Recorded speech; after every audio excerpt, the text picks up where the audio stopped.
Hey folks, this is Ben back with you in the Midwest Model Shop. Today I'm excited to go over the Zoukei-Mura BF-109G 14. So this is in 1/32 scale. It's part of the whole Super Wing series, so there's lots of detail, cutaways on the inside of the airplane, and we're going to take a quick look at all that. Now there's been a lot of reviews of this kit and several built already on YouTube. So in today's review, I'm not going to go over every single piece. What we're going to do is I'll flip through the instructions fairly quickly. There's going to be a link in the description down below directly to this model, and in there should be instructions that you can flip through and see online in detail up close. That way you know what you're getting into if you decide that you want to purchase this kit, and we don't waste a bunch of time flipping pages. I'm not going to go through every single sprue because, again, that's been done, but I am going to pull out all the ones that I think are the most relevant and have the most detail. I also went ahead and bought a couple of aftermarket things for this. The cockpit, I picked up the instrument panel detail set. We'll look at that very briefly. But the big thing, when I originally bought this, I opted not to purchase the metal landing gear for it. Then I'm sitting at home thinking about this thing, and I'm like, holy cow, there's probably a lot of weight on the gear, and they're splayed out and wide, and they're plastic. Now, it's heavy-duty plastic, but that actually was probably the point of the metal landing gear. So I went ahead and bought that. I have it. It's in the box here. And so what we'll do is we'll look at the kit metal landing gear, and we'll look at the white metal landing gear that I purchased, and you can compare the two and see the difference. I primarily purchased it for the strength. That's my concern. Maybe that concern's unwarranted. I don't know. We'll see when we build the model, but we'll go ahead and take a look at that. So fairly quick review, and then when we're done, I'll just give you my final thoughts on it. So yeah, this is a cool kit. Let me know down in the comments below what you think about it, and I want to build the Focke-Wulf 190 first, I think, and then maybe we'll move on to this one or the other one, my P51, which we'll review later also. All right, guys, let's open this box up. Welcome back. So here is our box for the Super Wing series number 18 BF-109G 14/U4. It's awesome, just like you would expect. So a couple of nice pictures. This is going to show you kind of the detail that's going into the box. What's amazing is none of this is exaggerated. This is just what you're going to get. This did include a pilot that they gave me. So let's go ahead and take a look at some of the pertinent things. I did, if I didn't mention it already in the beginning, receive my aftermarket metal landing gear. We're going to take a look at this landing gear with the kit provided stuff. And why did I buy the metal landing gear? It's because I want the strength to hold the model up. Because it's splayed out and forward, and you'll see, you know, I'm worried that the plastic over time won't be the best option, and then this is. That's why I bought it. Okay, comes with a pilot, Eric Hartmann. Oh, I apologize. There you go. And he looks really nice. So, and yes, Nora knows I said that. So, inside the little baggie, it's a two-part affair. This is his hat. Very nice.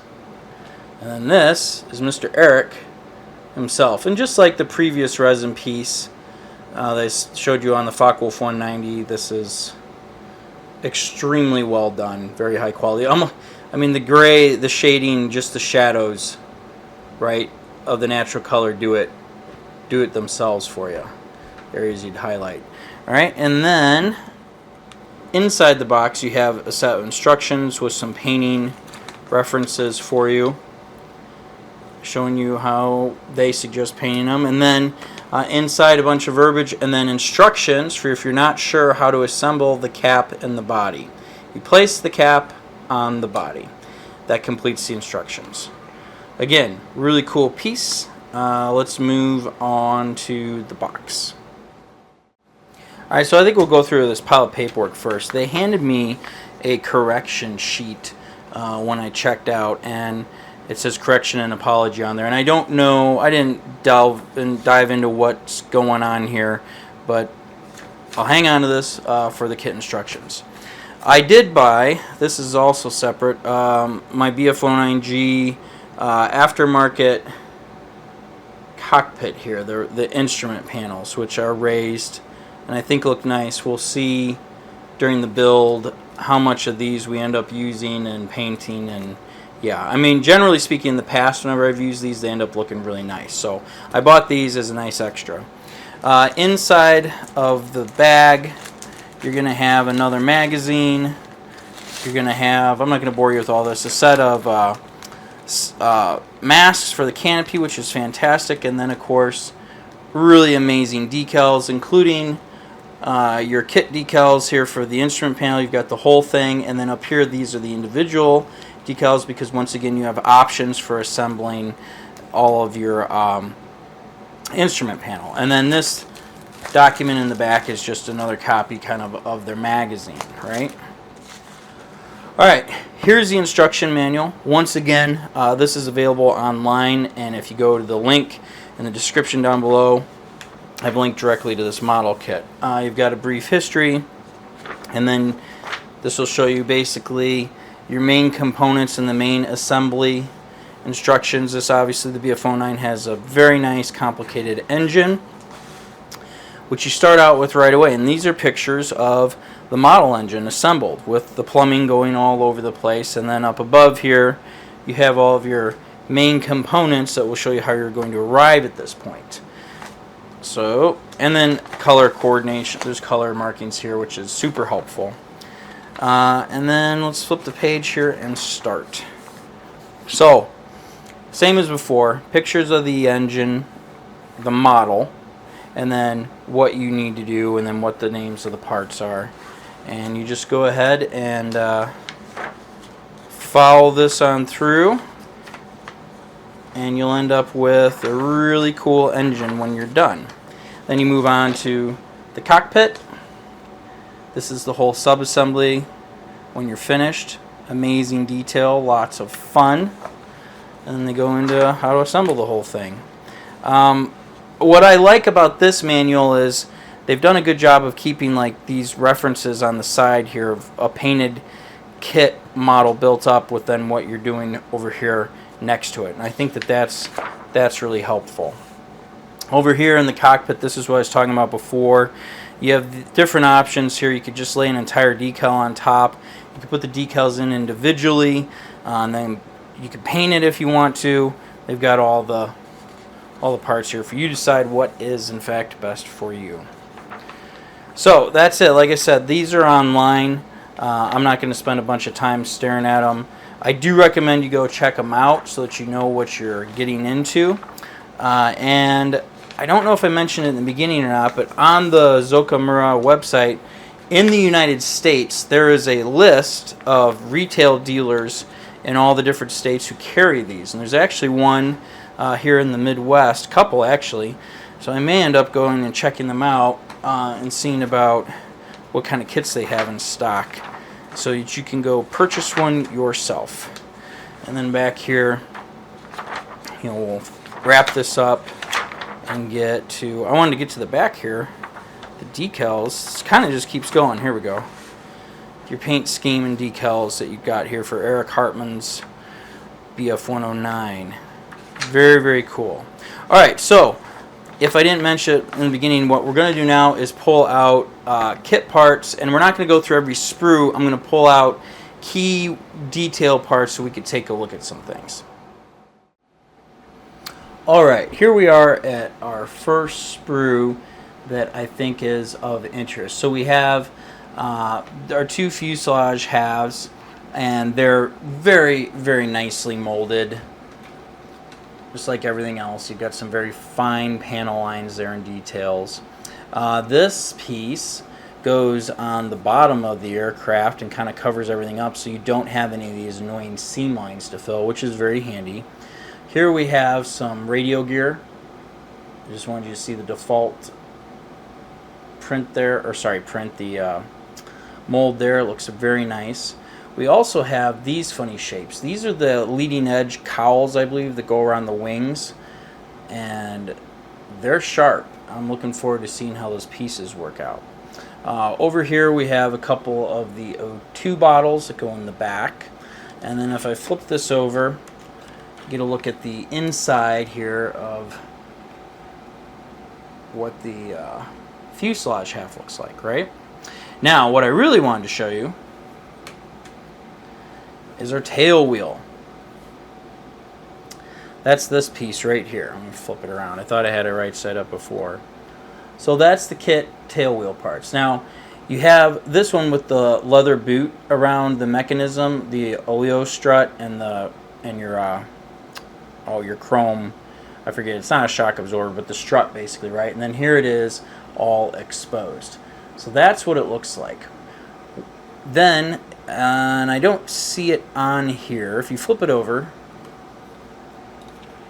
you'll see that you've got a spot right here for basically your other half. The rear tire goes in here, and there's another half piece that you would attach to that to glue everything in position. And I don't see it on this piece, but let's look at the metal part that matches this. Alright, so here they are cast in white metal. You've got a couple little things, little scraggly pieces of metal that need to be cleaned up on here, but otherwise the detail I think is comparable. I don't think it's that bad. I think it looks really good. In fact, this might be some of the best I've seen. Now, as you've noticed here, you're missing your half, right? And then this one, same deal. This is the strut, or they've got a little piece of leather wrapped around the chrome there. You only get half of the wheel there, so you need the other half. They've provided that to you in white metal also. It's basically a copy of the kit part, as far as I can tell. So this is going to have to be glued together with CA glue. You're not going to have any luck, or solder if you wanted to. You could solder it together, I guess. I don't know, you get the tire in there afterwards, but yeah. So for white metal, that's really nice. I think, and there's no seam. I expected there, maybe, can you see a seam? There's no seam. On the front there is, right, but not on this, barely, maybe. I mean, I'm getting really close, fellas. On the back there, there's a little bit maybe. So ladies and gentlemen, this is really good, right? I think that's nice. Okay, let's press on to the other parts. So this is sprue E, and on sprue E we mostly have engine parts here. And so we take a look at the block, and we'll flip this over so you can see the pistons inside here. This is probably one of the nicest engine blocks I've ever seen. It's got nice curves, and you've got some bolt detail and all your little inputs for your exhaust and your intake manifold. This is cool. This is very cool. I'll flip it over. Here are the pistons. I know you're not going to see this stuff and you're going to attach your crankshaft to it, but it's just part of the principle of building the aircraft. If you're going to bother with all the detail, I guess why not put this in here, right? Including the rings on the pistons. And I suppose you could do a cutaway showing all of this detail off. Over here we have our spark plug wires coming out of the loom, which is really helpful. Some more of our plumbing for the engine. A lot of plumbing over here, and this stuff's all pre-molded to the correct shape. I think that's really sweet. Here's our gear reduction box on the front of the engine. Lots of detail here with the bolts. I don't know what this piece is, might be part of the gun. This is your supercharger, I believe, the inlet, it's all there. And then we've got some other miscellaneous engine parts that I think go on the back. You probably have some magnetos and drive generators and things like that. We'll get all the names sorted later. I think maybe an oil tank half or something like this. And then maybe some valve covers here. Just super, super nice stuff. This detail's really encouraging to me. Alright, this sprue almost fits in the whole shot here. Again, these are the wings. This is our big detail that caused me to want to buy the kit in the first place. and we'll see how this all goes together down the road here. These funny looking parts here are for the flaps. This is either extended or retracted or takeoff and landing position, I'm not really sure, but they give you the actuators set up and ready to go.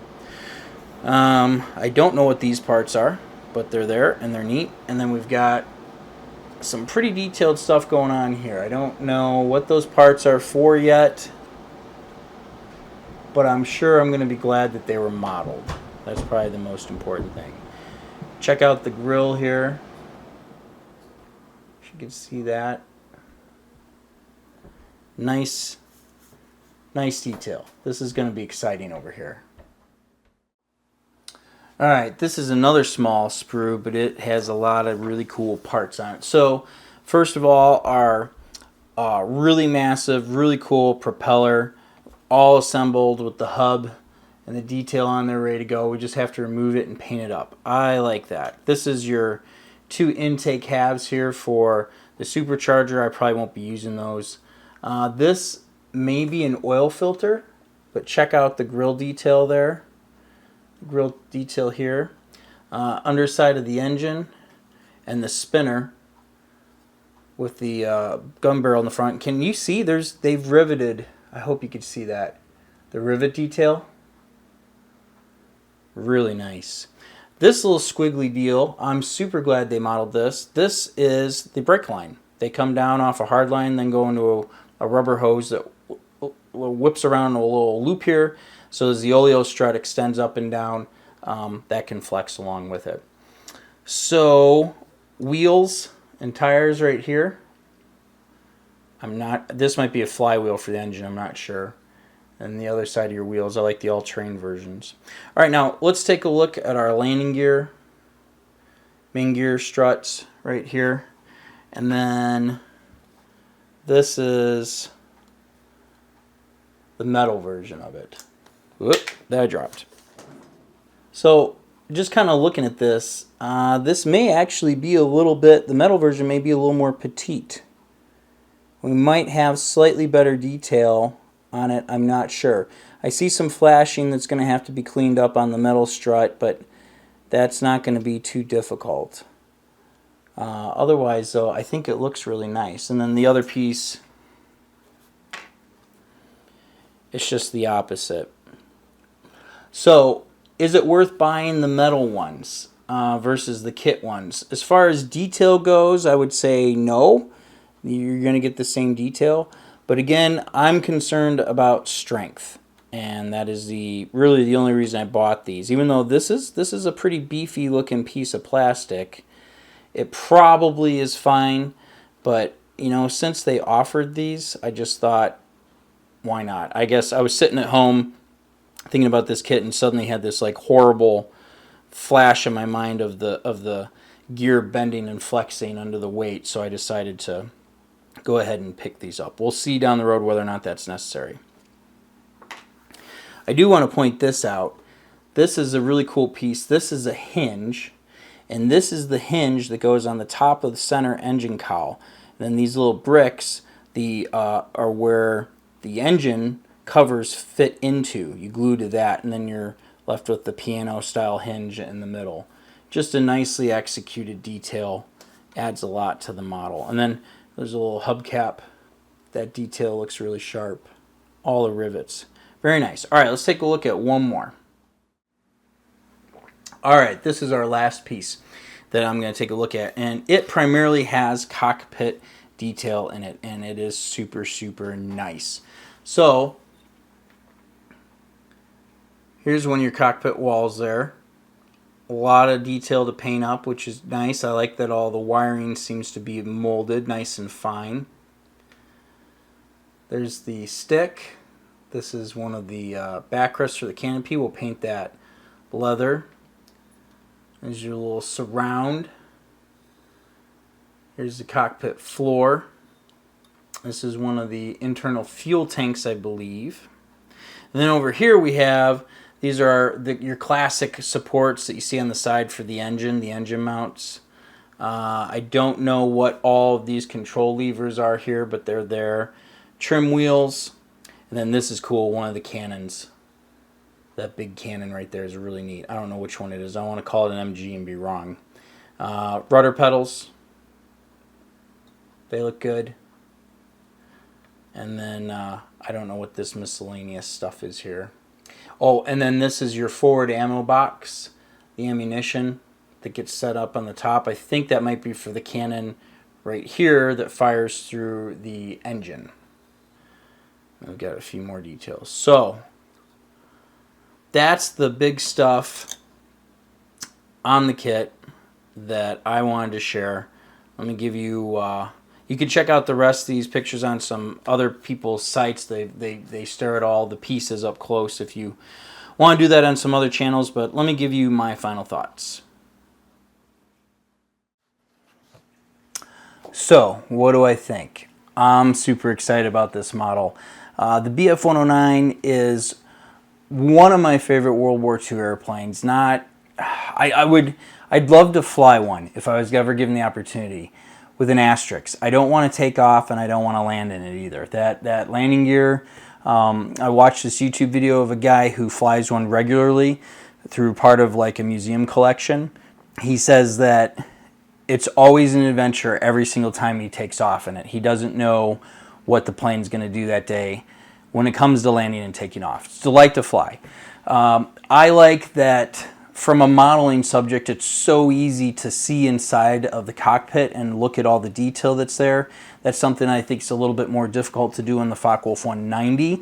Obviously, the Germans weren't taking into modeling and viewing into consideration when they built these things, but hey, that's where we're at.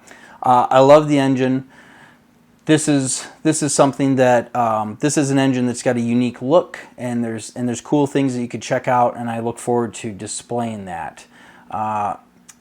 It's not my favorite paint scheme, I guess, but this guy's a famous ace, and his stuff's really cool, so that's okay. I'm excited about this. This is a model that we're going to build in the similar fashion of the Focke-Wulf 190, where you'll basically half of it's going to be a cutaway so you can see inside.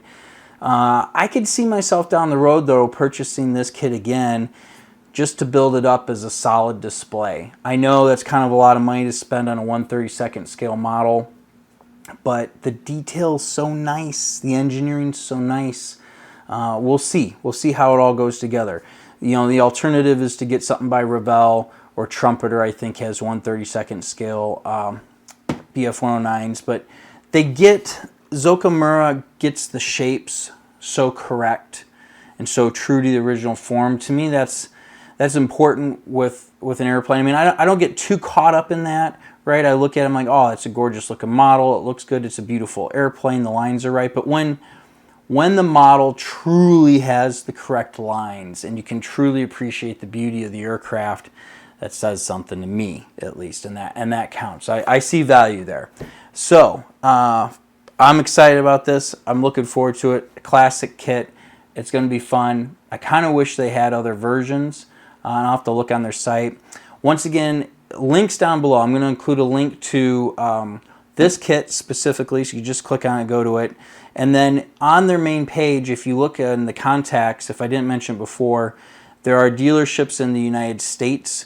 They've got a list by state, the people who are carrying these. Hopefully one's close to you, and then you wouldn't have to order it. You could just go directly to the dealership, your model shop, and see what they have and pick something out. So yeah, very excited about this kit. Let me know what you think down in the comments below. I really do appreciate it. Don't forget to like and subscribe, and we'll see you in the next one.